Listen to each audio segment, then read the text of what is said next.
என்னையாச்சு? இல்லம்மா, ஃபோன் சுவிட்ச் ஆஃப்ல இருக்குமா. தமிழ் அந்த பூச்சியோட தான் இருப்பான். அந்த பூச்சிக்கு போனை போடு. போடு.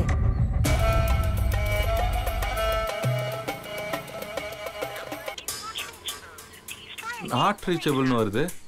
நம்ம தோட்டத்துல சிக்னலே சரியா வராதுப்பா. நீ போட்டுக்கிட்டே இரு. போனை போட்டுக்கிட்டே இரு.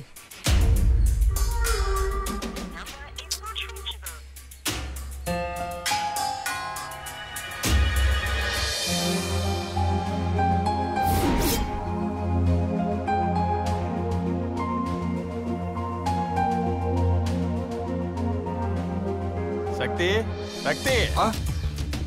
அப்பா அப்பா அப்பா ஃப்ரெண்டுக்கு ஏதோ அவசரமா உதவி பண்ணணும்னு போயிருக்கான். அதான் தப்பா நினைச்சுக்காதீங்க, ஒரு 5 நிமிஷத்துல அண்ணா வந்துருவாரு.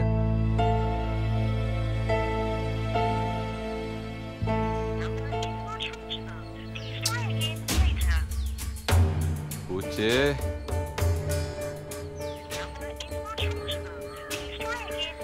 சக்தி, என்னையா?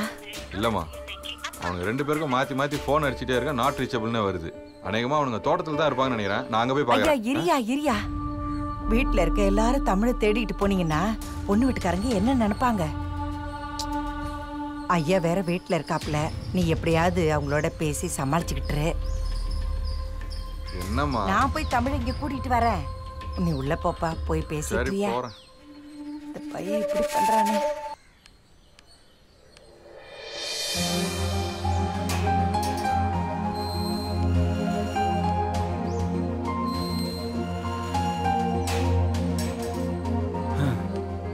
எப்படியோ இன்னைக்கு பொழுத கழிச்சிட்டோம்.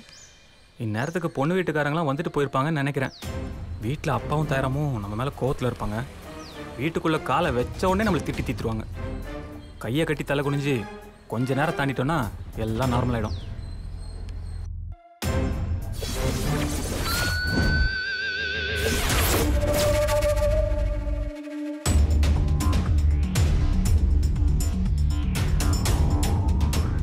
அடப்பாவீங்களா, காலையில் 11 மணிக்கு வந்தவங்க சாயந்தரம் 4 மணி ஆகும் கிளம்பலையா?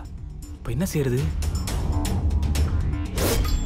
பாசு, நீங்க தான் காப்பாற்றணும். வா மகனே. சொந்த அப்பா மகனேன்னு கூப்பிட்டாலும் திட்டுற மாதிரியே இருக்கு. உள்ளுக்குள்ள எவ்வளோ கடுப்பாக இருக்காருன்னு புரியுது. எப்பவுமே தம்பின்னு கூப்பிடுவாரு, இல்லை தமிழ்னு கூப்பிடுவாரு. அவர் மவனேன்னு கூப்பிடும்போதே அவரோட கோபம் புரியுது. என்ன யோசிக்கிற?